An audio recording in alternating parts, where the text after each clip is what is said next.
What's up, y'all? It's been a while, but I'm back. We're out here in the open at the park today. Get out, get some air. I got a couple errands I need to go run. I said I'll try to get this video done before the sun sets. But guess I'm gonna just go ahead and start off on a rant. Probably edit all this up anyways. Today I made a post on Facebook about us as parents. I was talking to a really close friend of mine, and he too agreed, and I talked to a buddy of mine earlier this week and before we discussed this, and he also has agreed to this. And like I said in the Facebook post said that, I can't remember word for word, but basically what it was saying is, we cannot raise our children the way that we were raised and the way that our parents were raised. The children that we have, our offspring, they are a totally different breed of children. Just for the fact that they got devices at the ages of, 6 and 7.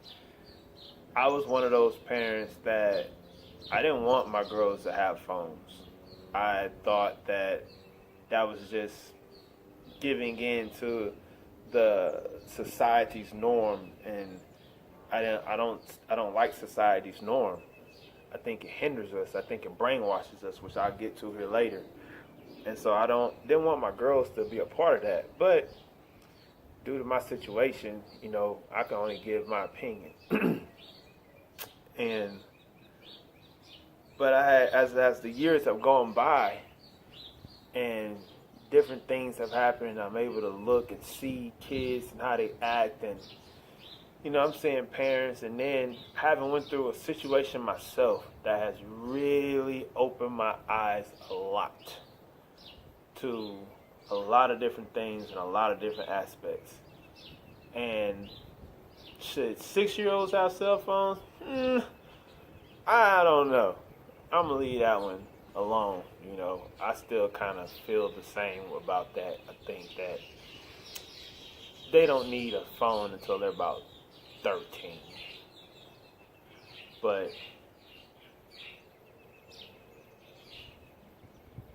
the peer pressure is different for kids these days. It's not about having the latest and greatest remote control car, or the hot new Transformer, or the new Barbie doll, or the new Cabbage Patch Kid. All those things were expensive in their own rights in that time, in that era. A remote control car, I remember I had a thing called Turbo Hopper.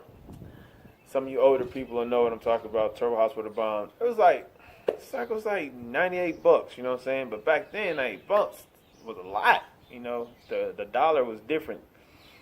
Cabbage Patch Kids were, I think, about between the $50 and $100 range. Barbie dolls were running, I think, $5, $6.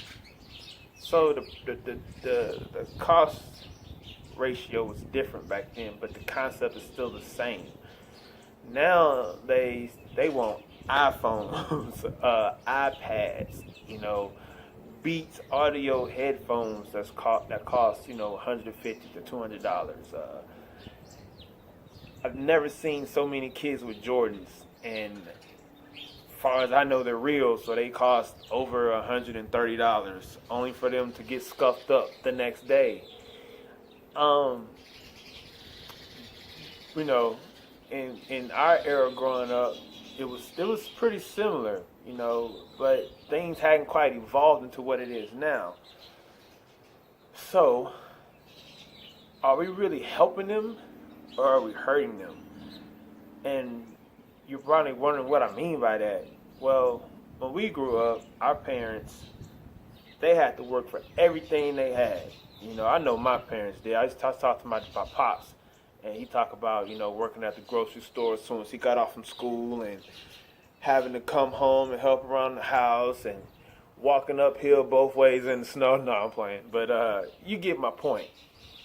And so my mother was the same. She didn't have different things that she wanted as a child, And so I've heard other parents, of my parents' time frame era, they too say things of that nature, and they're like, well, I'm going to give my kids the best. My kids aren't going to want for anything. And that's an awesome mindset to have. You don't want your family to struggle. No, you don't. But at the same time, we hinder our children by having that mindset. Because now they don't have to work for anything. So you got to make sure that you keep it in that realm of, I don't want them to want for anything that they need. If they don't get all they want, that's fine. I have to provide all of their needs. Wants are extras. They have to work for wants. You know, they got to have good grades, and actually you shouldn't have to have good grades. That's like a given. Your grades are supposed to be good. You should not get rewarded for doing what you're supposed to do. So like I said, we're trying to raise our kids how we were raised. You know, well, I turned out good. I'm gonna do the same thing Mama did to me. Are you really good? You know, is there any? Are you? You know, are you? Some people will say yes. Y'all like, yeah, I'm good. I got a house and I got 2 cars and a cat and a dog and yada yada yada. All right, but what's your emotional state like? You know, so I mean, it's a whole. This. I'm just touching on the tip of a huge iceberg right here. This is all stuff that you have to think about yourself. But I just want to kind of prompt all of my peers and whoever sees this, you know, think about your children in the aspect of loving and nurturing them. Not only just providing for them, you know, establish that relationship that most kids I know my community, they really don't have with their parents. I know I didn't have it. You know, to come home and have a bad day at school and sit down next to one of my parents and let them know what happened. That goes a long way. And all of this, what I'm saying, is coming from different things that I've been seeing on social media. I think they had a shooting in Maryland, another shooting. They had a little girl in Detroit, 9 years old, committed suicide because she was being bullied. Yeah, that one right there was like pretty touching. And then, you know, I'm here in Austin, so I've been hearing about all this bombing stuff from this 24-year-old dude. And so, in the midst of all this stuff, everybody's doing this. Boom. Blame that. Blame this. Well, it's the guns, or it's this, it's that. Well, I'm the type of person where let's get to the root. Let's get to the bottom of it, you know. Let's figure this out. Let's get to the very bottom of it, because if you get to the bottom of it, you done cut all the cancer out. You done cut it all out. You're not just skimming the top of it for it to come back. And I honestly feel in my heart that it starts at home. It starts with the parents. You know, yeah, once a kid is 15, 16 years old, they're not an adult, but the decision is really theirs. You know, you can bang it in their head, but at that age right there, they're gonna kind of get out there and do their thing. But if prior to 15, 16 years old, if we as parents and as a community have nurtured this child, we really should not have to worry about what he does at 15, 16 years old. In these shooting situations, they want to look at the shooter. He had this issue, he had that issue. Okay, yeah, that's right. All right, let's go a little deeper than that. What was going on at home? You know, what was his parents doing? And then people want to be like, well, you can't blame the parents. He did that on his own.